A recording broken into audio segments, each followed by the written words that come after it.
നേരത്തെ വന്ന കുട്ടി നല്ല ടെൻസ്ഡ് ആയിട്ടുണ്ടായിരുന്നല്ലോ, എന്ത് പറ്റി?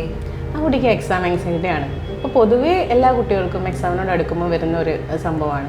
വീട്ടിൽ നിന്ന് പഠിക്കാൻ പറയും, അപ്പോൾ അവർ ആ ബുക്ക് മാറ്റി വെച്ചിട്ട് പിന്നെ പഠിക്കാമെന്ന് പറഞ്ഞിരിക്കും.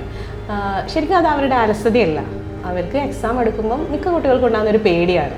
അവർക്ക് പുസ്തകത്തിനോടോ അല്ല അവരുടെ ടോപ്പിക്കിനോടോ ഉള്ള പേടിയല്ല. അവർക്ക് എക്സാമിന് എല്ലാം ഓർക്കുമോ, അല്ലെങ്കിൽ ടോപ്പിക്കൊക്കെ തീരുമോ, അല്ലെങ്കിൽ മാർക്ക് കുറഞ്ഞു പോവോ, ഇങ്ങനെ കുറേ പേടികളാണ് അവർക്കുള്ളത്. ആ സമയത്ത് അവരുടെ മനസ്സ് അവരിൽ നിന്ന് എസ്കേപ്പ് ആവാൻ വേണ്ടിയിട്ട് ശ്രമിക്കും. അപ്പോൾ അവർ പഠനം മാറ്റി വെക്കും, മൊബൈൽ ഫോണായിട്ട് പുറത്ത് പോയിരുന്ന് കളിക്കും, അല്ലെങ്കിൽ വേറെ എന്തെങ്കിലും പരിപാടികളിൽ ഏർപ്പെടും.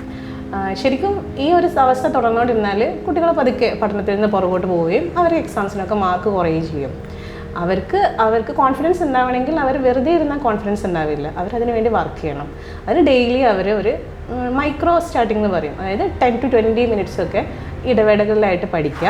ആ പഠിക്കുന്ന കാര്യങ്ങൾ അവർ വീണ്ടും പഠിച്ചു കഴിഞ്ഞതിന് ശേഷം റിപ്പീറ്റായിട്ട് എഴുതി നോക്കുകയോ അല്ലെങ്കിൽ പറഞ്ഞു നോക്കുകയോ ചെയ്യുക.